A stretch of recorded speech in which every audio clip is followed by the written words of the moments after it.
Mohon maaf, ternyata Zoom-nya masih terputus-putus. Ini seharusnya nggak terputus, tapi nanti saya lihat lagi deh nanti kenapa ini alasannya masih putus-putus lagi. Mana tadi materinya?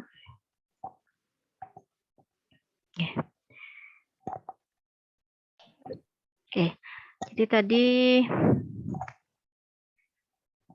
jadi begitu, meskipun misalkan kita sama-sama sedang membahas ikatan karbon di intan sama di grafit, itu isinya sama, dua-duanya isinya cuma karbon doang, nggak ada atom lain gitu, sama-sama cuma C aja isinya, C yang saling berikatan, tapi karena bentuk ikatannya berbeda, maka hasilnya juga berbeda, secara tampakan fisiknya berbeda, kemudian sifatnya pun juga berbeda. Grafit kan jadi gampang patah ya, pensil gampang patah.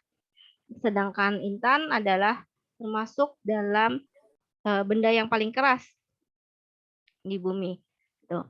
Padahal isinya sama-sama karbon. Nah, ketika kalian misalkan melihat satu buku membahas tentang intan, satu buku membahas tentang grafit, walaupun sama-sama punya susunan yang teratur, sama-sama terdiri dari atom karbon, bahasan mereka pasti akan berbeda gitu.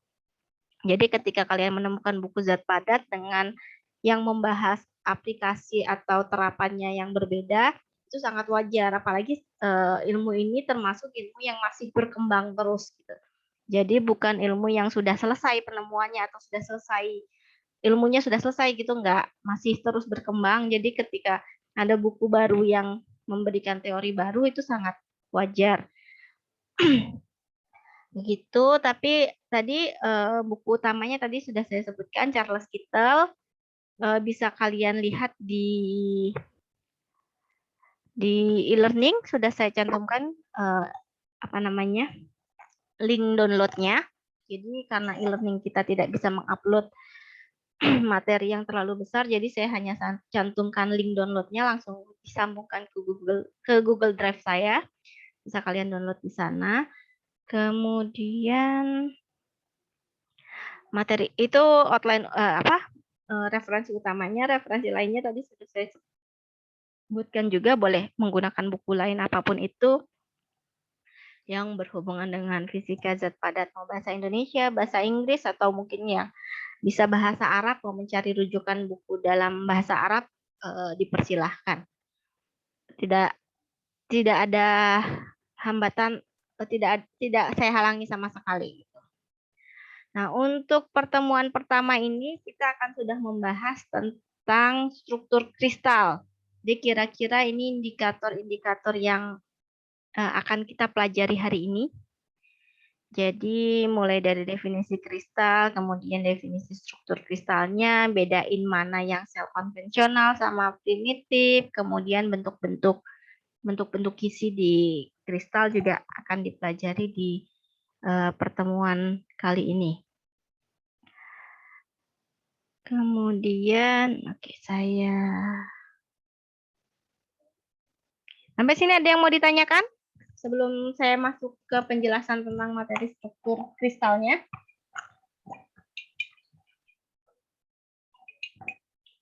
Ya. Maaf, ternyata saya lupa mengaktifkan video ya. Saya sendiri bahkan lupa mengaktifkan video.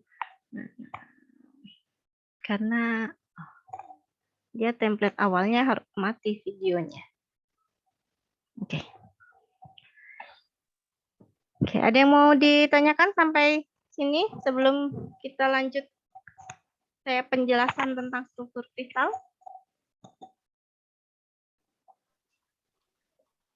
Lanjut, Bu. Nggak ada, Bu. Lanjut. Oke, kalau kita lanjutkan.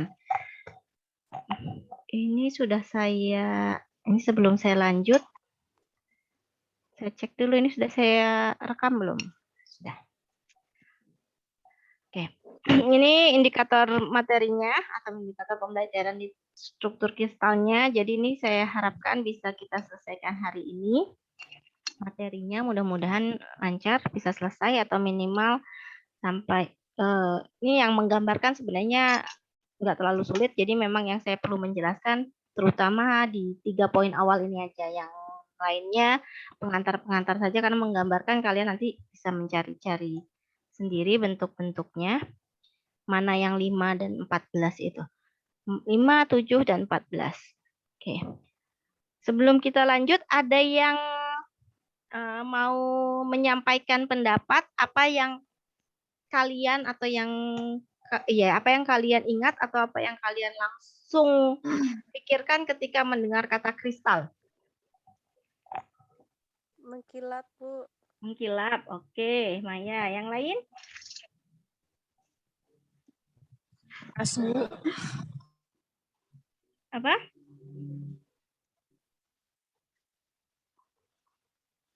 Mahal harganya, Bu. Mahal harganya. Oke. Boleh juga. Apalagi? Keras, Bu. Keras. Boleh. Masih ada? Oke, 3 dulu ya. Mengkilap, apa tadi? Mahal harganya, keras gitu. Ketika dengar kata kristal, umumnya orang akan membayangkan hal-hal seperti itu ya. Karena yang terbayang pasti adalah perhiasan kristal gitu ya. Kaca-kaca kristal gitu ya. Iya, Bu. Lampu kristal atau ya seperti itu ya. Gelas kristal gitu ya. Oke. Itu adalah kristal yang dipahami oleh orang secara umum memang. Secara umum orang memahami kristal adalah benda-benda yang seperti itu. Tapi sebenarnya secara fisika atau secara harfiah sesungguhnya kristal itu bukan hanya tentang benda-benda mengkilap atau keras atau yang mahal-mahal itu aja. Jadi kristal itu secara fisika sebenarnya adalah menggambarkan suatu zat padat yang susunan atom atau molekul di dalamnya itu teratur. Jadi semua zat padat apapun itu, kalau susunan atom atau susunan molekulnya teratur, itu akan disebut sebagai kristal. Tuh. Jadi mungkin kalau kalian ada baca-baca di buku kimia atau buku fisika yang berbahasa Indonesia, misalkan biasanya ada yang menyebutkan kristal garam atau kristal air, kristal salju gitu, kristal es. Yang seperti itu memang benar karena yang dirujuk di situ adalah bahwa mengatakan bahwa misalkan kristal garam berarti garamnya itu punya susunan molekul atau susunan atom yang teratur. Bukan menggambarkan bahwa garam itu sama seperti lampu kristal gitu ya, tapi dia susunannya teratur. Tuh.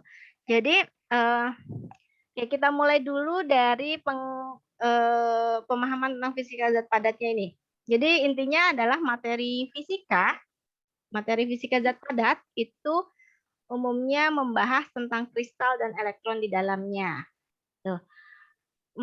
Fisika zat padat itu tadi dikembangkan sejak awal abad 20, 20, jadi baru tahun 1900-an baru mulai dikembangkan sejak penemuan difraksi sinar X oleh kristal. Jadi kita bisa lebih memahami tentang kristal menggunakan difraksi sinar X sehingga lebih mudah dipelajari, makanya ilmunya mulai berkembang pesat. Tadi saya bilang di 50-60 tahun terakhir ini gitu ya. Jadi kan itu baru di abad 20 ini. Jadi dari 1900-an awal baru mulai berkembang sampai sekarang. Jadi memang baru 100 tahun belakangan inilah ilmu ini berkembang gitu, yang benar-benar pesat. Karena dari sejak adanya penemuan difraksi sinar X oleh kristal. Tuh. Nah, material zat padat itu sendiri bisa kita bedakan sebagai materi dua jenis. Ada yang kristalin dan yang non-kristalin atau amorf. Jadi kalau dulu pas SMA biasanya kalian belajar tentang jenis zat. Ada 3 biasanya, padat, cair, dan gas gitu ya. Atau mungkin kalau yang sudah lebih expert lagi biasanya ada juga yang menambahkan plasma. Jadi padat, cair, gas, dan plasma. Nah, fisika zat padat ini kita fokus hanya membahas zat padatnya aja. Ya sama yang kayak itu, padat, cair, gas. Berarti padatan yang itu yang dimaksud. Iya, Bu. Iya, padatan yang itu yang dimaksud. Jadi semua benda yang strukturnya padat. Jadi kita nggak ngebahas air, kita nggak ngebahas minyak, kita nggak membahas zat cair lainnya, atau kita nggak juga ngebahas gas-gas yang lain. Kita hanya membahas zat padat saja, fokus ke zat padat. Nah, tapi tadi yang dibahas di zat padatnya tadi ternyata lebih spesial lagi. Kita akan ngebahas lebih banyak ke kristalnya.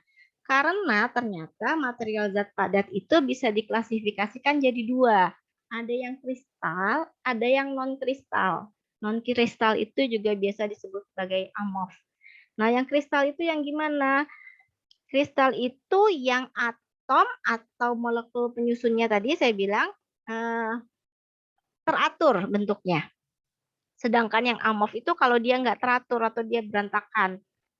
Jadi penyusunnya bisa sama dua benda ini. Nah, misalkan jadi nih, atom penyusun dari suatu kristal maupun amorf itu sebenarnya bisa sama, tapi karena pola penyusunannya yang berbeda, dia bisa menghasilkan zat yang berbeda. Oke, ini gambaran sederhana dari kristal sama amorf. Kita anggap batu bata, jadi kita misalkan mau bikin dinding, kita anggap si batu bata ini sebagai atom-atomnya gitu ya. Atom-atom dari suatu zat. Jadi kita anggap si batu batanya itu atom-atomnya. Nah, kalau di kristal, batu bata di dalam yang bentuk kristal, batu batanya itu disusun serapih mungkin. Benar-benar rapih banget nih. Jadi berulang, rapihnya itu berulang terus berulang sampai sebesar dinding yang mau kita buat. Sedangkan amorf itu bentuknya tidak beraturan. Jadi naroknya suka-suka aja, intinya bikin dinding aja dari bata itu. Gitu. Jadi dua-duanya kan bahannya sama-sama bata ya. Sama-sama bata, tapi yang satu rapih banget susunannya, yang satu berantakan. Nah, yang rapih banget inilah yang disebut dengan kristal, sedangkan yang berantakan ini adalah amorf. Jadi zat-zat padat yang penyusunnya itu tidak punya pola tertentu atau bentuk susunannya atau strukturnya berubah-ubah itu disebut dengan amorf. Sedangkan yang strukturnya itu teratur sekali itu yang disebut dengan kristal. Nah, si kristal ini apa sih? Ini kan cuman susunannya aja, Bu, yang beda. Sama-sama bata, Bu, sama-sama jadi dinding misalkan gitu. Terus nanti pada akhirnya jadinya emang bedanya di mana lagi? Nah, di hasil akhirnya adalah si kristal ini umumnya dia jadi lebih kuat dibandingkan yang amorf. Jadi kalau yang amorf yang susunnya lebih berantakan ini tidak sekuat atau tidak serapi kristal. Jadi kalau misalkan mungkin kalian pernah dengar atau gini deh, yang paling simpelnya kalau sekarang kalian pernah lihat mobil yang kecelakaan nggak atau kendaraan kecelakaan kemudian ada pecahan-pecahan kacanya?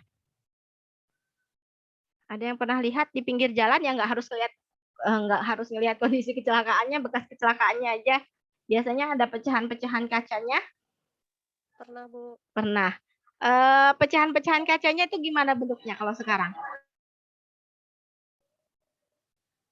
Kecil-kecil. Kecil-kecil, cenderung sama nggak bentuknya ya? Dia kecil-kecil kan ya bentuknya ya.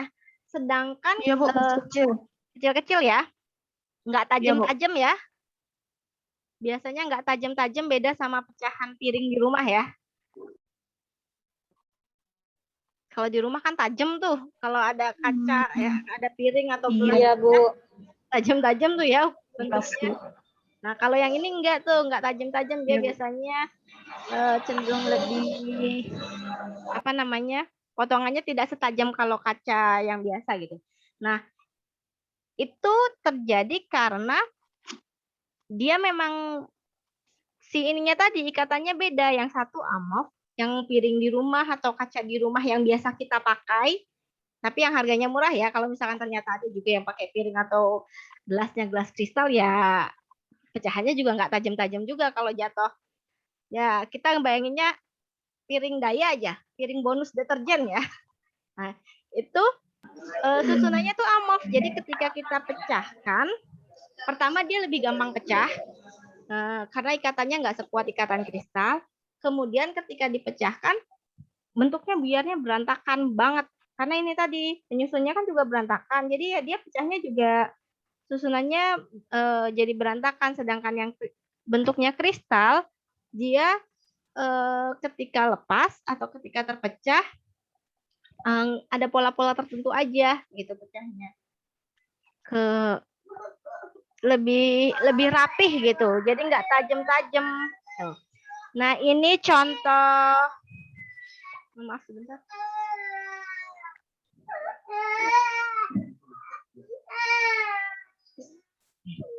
Ini susunan secara molekulnya atau atomnya yang bisa kita, ini penggambaran ya, ini ilustrasi. Jadi kalau misalkan ada yang bertanya, Bu, ini beneran seperti ini, Bu, susunan si silikon oksidanya. Silikon oksidanya, ini berarti ini Si-nya yang hitam ini Si-nya, O-nya yang abu-abu kalau nggak salah. Atau terbalik, enggak kayaknya ya, yang hitam ini silikon, ini oksigennya. Apakah benar susunannya seperti ini? Sebenarnya ini adalah model yang digambarkan berdasarkan sifat-sifat dan juga berdasarkan misalkan tadi difraksi sinar X yang dipelajari gitu. Jadi nggak ada yang tahu pasti juga bahwa bentuknya benar-benar seperti ini ya. Karena ini kan model kan kita juga sebenarnya nggak benar-benar bisa melihat si oksigen sama silikanya itu seperti apa posisinya. Tetapi ini kira-kira penggambaran berdasarkan teori-teori yang dipelajari. Nah, di kristal, SiO-nya nih rapih banget nih bentuknya begini. Semuanya segi berapa nih? Segi 6, segi 6, segi 6, segi 6. Jadi kalau SiO2-nya lebar gitu ya berarti sebanyak itu semuanya tersusun rapi. Sedangkan yang di amorf itu seperti ini nih bentuknya. Seperti yang di kiri. Kelihatan nggak ya? Pointernya nggak kebaca ya.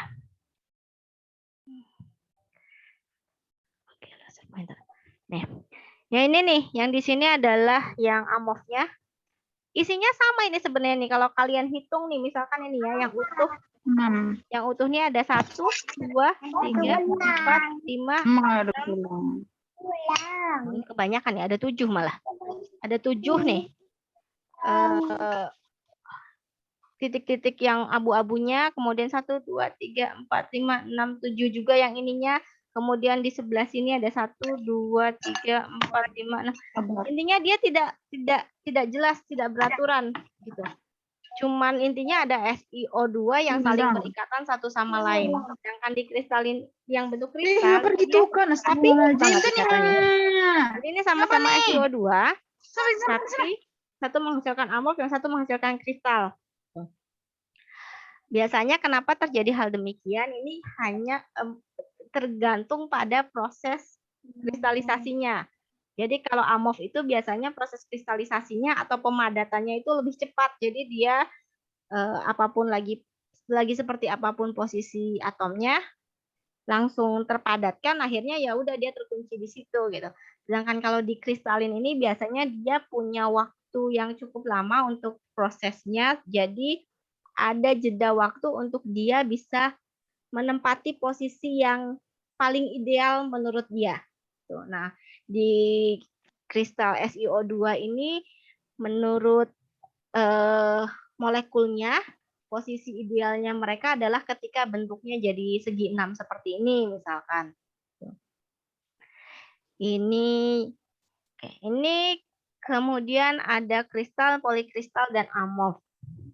Tadi sudah dijelaskan amorf itu yang bentuknya nggak jelas nih ya. Maksudnya dia susunannya tidak teratur, bukan nggak jelas itu dalam artian tidak teratur. Jadi misalkan yang ini nih, sama-sama melengkung, tapi lengkungannya beda nih, walaupun sama-sama punya 3. Ini kita anggap misalkan yang ini molekul gitu ya. Ini molekul 1, 2, 3, ini 1, 2, 3. Molekulnya sama-sama 3, tapi sama-sama melengkung, tapi tidak sama persis. Ini juga begitu. Sama-sama lurus, tapi jaraknya nggak sama nih ternyata yang kanan sama yang kiri. Begitupun yang sebelah sini. Nah, sedangkan di kristal, Ini dia teratur. Nah, kristal itu sendiri nanti akan dibagi lagi, nggak dibagi lagi sih ya. Sebenarnya lebih umumnya orang akan mengenal lagi nanti sebagai ada yang kristal tunggal, ada yang polikristal.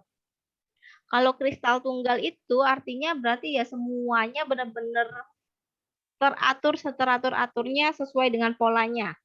Sedangkan yang polikristal, poli itu kan banyak ya, banyak kristal. Jadi sebenarnya polikristal itu adalah gabungan kristal-kristal tunggal. Jadi ada beberapa kristal tunggal yang bergabung jadi satu. Jadi kalau dilihat sebentar.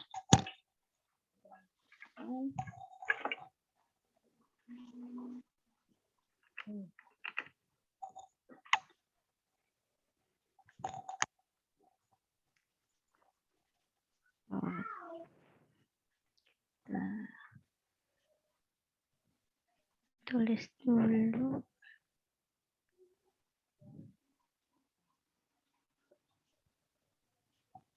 Oke. Misalkan ini kan kalau ini kristal nih. Yang ini kristal. Ini kristal tunggal kita sebutnya. Kristal tunggal atau bahasa lainnya adalah monokristal. Jadi dia setara nih, semua teratur dan rapih. Jadi kalau misalkan mau kita besarin lagi kristalnya berarti nanti di sini, kemudian di sini dan seterusnya itu rapi, terus polanya mengikuti pola ini. Kemudian yang amorf tadi ini semuanya tidak beraturan. Nggak ada yang sama nih antara yang satu dengan yang lainnya. Walaupun penyusunnya sebenarnya sama nih, bentuk penyusunnya. Nah, yang polikristal itu dia adalah gabungan dari kristal-kristal tunggal. Yang mana sih Bu yang kristal-kristal tunggal ini nih? Jadi kalau kalian perhatikan, nih di bagian ini dia rapih sendiri. Bagian ini dia rapih sendiri. Ini bagian ini dia rapih sendiri. Bagian ini dia rapih sendiri gitu. Jadi ini si polikristal itu gabungan dari kristal-kristal tunggal. Yang kristal-kristal tunggal tuh yang ini kristal tunggal, ini kristal tunggal, ini kristal tunggal, ini kristal tunggal gitu. Jadi gabungan dari banyak kristal-kristal tunggal ini yang membentuk menjadi polikristal. Nah. Sedangkan yang ini yang di monokristal itu semuanya jadi satu, semuanya tipenya seragam. Jadi kalau di sini sama sini memang nggak sama, tapi yang bagian ini tuh dia kristal, bagian ini kristal, ini kristal, ini kristal gitu. Jadi gabungan satu kristal-kristal tunggalnya membentuk jadi polikristal. Tuh kira-kira sampai sini ada yang mau ditanyakan?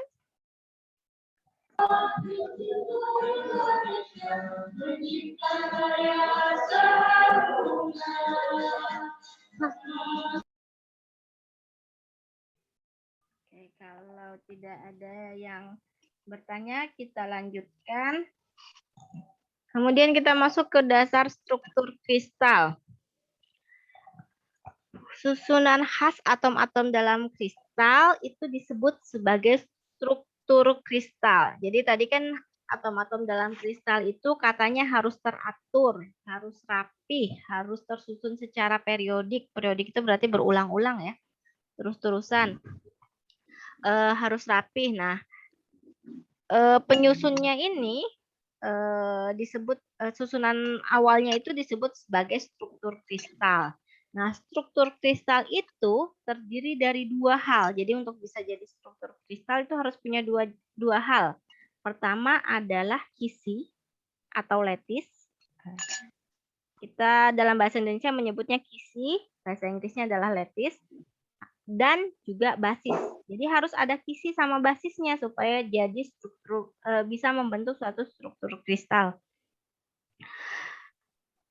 Kisi itu seperti apa sih? Basis itu seperti apa sih? Nah ini penjelasannya. Kisi adalah titik-titik imajiner. Jadi kisi itu imajiner, nggak benar-benar ada, tapi dia kita anggap sebagai ada. Yang tersusun secara teratur dan periodik. Jadi dia tersusun secara teratur dan periodik dalam ruang. Jadi titik-titik dalam di sini saya gambarkan contohnya adalah ini nih, titik-titik yang Nyara. nih. Ini titik-titik ini disebutnya sebagai kisi nih. Ada titik-titik. Kemudian dia tersusunnya secara periodik dalam Apa ruang deh? sampai hingga ya, karena dia kan imajiner, nggak benar-benar ada. Cuman bayangan kita aja. Kayak kalau misalkan kita melihat Excel gitu, garis-garisnya itu kan sebenarnya imajiner, nggak benar-benar ada garis gitu sampai kita bikin garisnya gitu, sampai kita munculkan garisnya. Kalau nggak dia cuman kotak-kotak itu sebenarnya imajiner aja, nggak benar-benar ada kotak sebenarnya gitu kan. Nah, jadi titik-titik ini imajiner yang tersusun secara teratur dan periodik di dalam ruang. Bentuk titik-titiknya apakah harus seperti ini, Bu? Enggak harus seperti ini kok. Boleh bentuk yang lain. Misalkan ini agak miring nih posisinya. Boleh. Intinya yang penting dia harus rapi dan periodik atau berulang. Sedangkan basis adalah sekumpulan atom. Dia bisa atom tunggal ataupun juga molekul. Molekul itu berarti terdiri dari beberapa atom ya. Misalkan di sini contohnya ini basisnya nih. Basisnya adalah ini berarti basisnya punya 2 atom nih, ada atom yang hitam sama atom yang putih besar. Nah, si struktur kristal itu akan terjadi kalau si basis-basis ini kita letakkan sesuai dengan pola kisinya. Jadi kalau kisi itu jatuhnya sama dengan pola. Kita punya kayak mau bikin batik, misalkan batik-batik yang eh, batik yang zaman dulu misalkan gitu ya. Dia kan ada polanya tuh kalau kalian punya kain batik misalkan kain gendongan batik itu kan dia ada polanya tuh yang berulang-ulang terus. Nah, si pola-pola posisinya itu disebut dengan kisi, sedangkan jenis batiknya apakah itu batik kalau di Jambi apa? Ada batik melati mungkin atau batik durian pecahnya yang akan digambarkan itu kita anggapnya sebagai basisnya. Kemudian setelah itu kita letakkan si basis-basis ini di kisi-kisinya. Jadi ini kan basisnya nih, basisnya yang ini nih. Kita letakkan di kisinya, kita letakkan di sini nih. Kita gambarkan di sini, terus digambarin ke sini. Taruh lagi di sini. Begitu seterusnya, maka terbentuklah struktur kristal seperti yang ada di paling kanan ini. Ini jadi struktur kristalnya. Jadi susunan basis-basisnya disusun secara teratur mengikuti kisinya. Itu yang disebut sebagai struktur kristal. Contoh lainnya tadi, ini contoh lainnya dari struktur kristal. Ada basisnya. Ini basisnya nih. Di sini basisnya nih titik-titiknya. Titik-titiknya banyak. Jadi namanya imajiner, jadi kita bisa menggambarkannya secara tak hingga, tapi kita cuplik sedikit aja segini. Kemudian ini adalah basisnya. Basisnya ternyata ada, misalkan ini punya 5 atom gitu ya. Basisnya kumpulan dari 5 atom. Si kumpulan 5 atom ini kita taruh di sini nih. Ditaruh di sini satu, taruh sini satu, sampai akhirnya tersusun seperti ini. Susunannya kan mirip nih seperti susunan begini ya, miring ya. Jadi susunannya miring. Tuh. Itu kira-kira untuk struktur kristal. Jadi dia harus punya kisi dan basis. Kisi itu titik-titiknya imajiner, harus tersusun rapih dan periodik. Kemudian basis itu kumpulan atom yang mau kita taruh di kisinya. Jadi kalau misalkan yang gambaran sederhananya, misalkan kalau kita punya bikin rumah, terus mau masang keramik di lantai, itu kita kan pertama punya lantai kosong aja dulu nih ya, lantai yang baru dicor misalkan gitu. Nah, kita akan menaruh si keramiknya satu-satu. Kita anggap si keramik itu adalah basisnya. Kisinya itu kan kita yang gambar imajiner sebenarnya. Biasanya misalkan kalau tukang mau naruh gambar imajinernya itu karena imajiner bentuknya, titik-titik yang imajiner, biasanya mereka menggunakan bantuan benang. untuk meletakkan si keramik-keramiknya gitu ya, supaya bisa tersusun secara rapih gitu ya. Nah, si benang yang dipasang-pasang itu kita anggap sebagai kisinya, kemudian keramiknya itu sebagai basisnya, kemudian setelah keramik itu dipasang satu-satu ke kisi, jadilah lantai rumah yang sudah rapih dengan keramik yang tersusun rapih. Nah, itu dianggap sebagai kristalnya. Jadi intinya harus ada kisi, basis, dijadikan satu, membentuk struktur kristal. Nah, kisi itu berdasarkan penyusunannya ada dua jenis. Ada kisi grafais dan non grafais. Kalau kita sebut sebagai kisi grafais itu jika semua atomnya berjenis sama. Seluruh titik kisinya ekivalen. Ekivalen itu berarti jaraknya sama, kemudian atomnya juga jenisnya sama gitu ya. Contohnya di gambar ini diperlihatkan. Nih. Jadi titik-titik merah ini sama nih satu sama lain. Misalkan atom karbon gitu. Berarti ini semuanya karbon nih yang merah-merah ini. Nah, itu berarti semua atomnya jenisnya sama berarti. Kemudian titik kisinya ekivalen, jarak satu sama lainnya juga sama. Ini disebut dengan kisi grafais. Kalau yang non grafais itu atomnya dapat berbeda jenis. Kemudian seluruh titik kisinya tidak ekivalen, terdiri dari beberapa kisi grafais.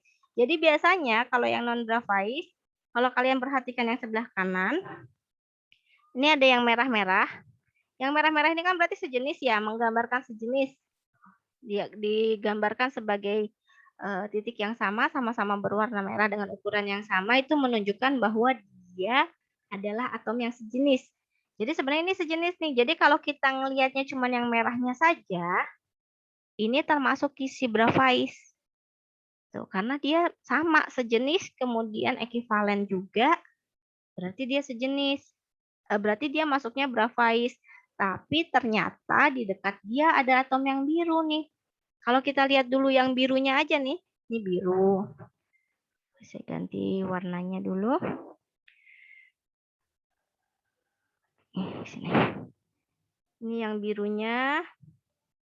Yang biru. Sesama yang biru, ini juga sebenarnya membentuk kisi grafais sendiri. Karena dia sesama atom biru kok. Dan kemudian jarak antar kisinya sama. Kemudian teratur rapih. Nah, jadi ini ada kisi grafais merah, kisi grafais atom merah, sama ada kisi grafais Kb atom biru. Nah, ketika si kisi grafais atom merah sama atom biru ini bersatu, itu jadi membentuk kisi yang non grafais gitu, karena si merahnya terganggu oleh biru dan birunya juga terganggu oleh merah gitu. Jadi membuat dia jadi nggak sejenis lagi, si merahnya nggak bisa sejenis lagi karena ada biru di sekitarnya, birunya pun demikian. Jadi nggak sejenis lagi karena ada merah di sekitarnya. Ini disebut dengan non grafais. Makanya dia yang non grafais ini biasanya terdiri dari beberapa kisi grafais. Karena yang merahnya sendiri grafais, yang birunya sendiri juga grafais, tapi ketika bergabung dia jadi non grafais karena berbeda jenis dan tidak ekivalen juga. Oke, sampai sini ada yang mau ditanyakan?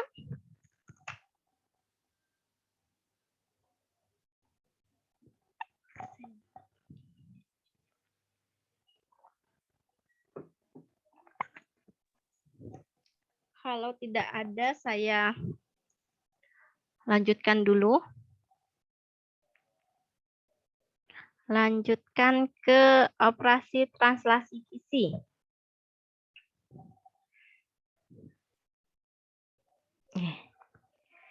Jadi, ini juga tinggal 3 menit ya. Nanti kalau keputus lagi, langsung masuk lagi aja ke Zoom yang sama. Masih pakai Zoom yang sama ini. Nanti saya otak-atik setelah ini saja Zoom-nya. Operasi translasi kisi. Jadi di operasi translasi kisi ini,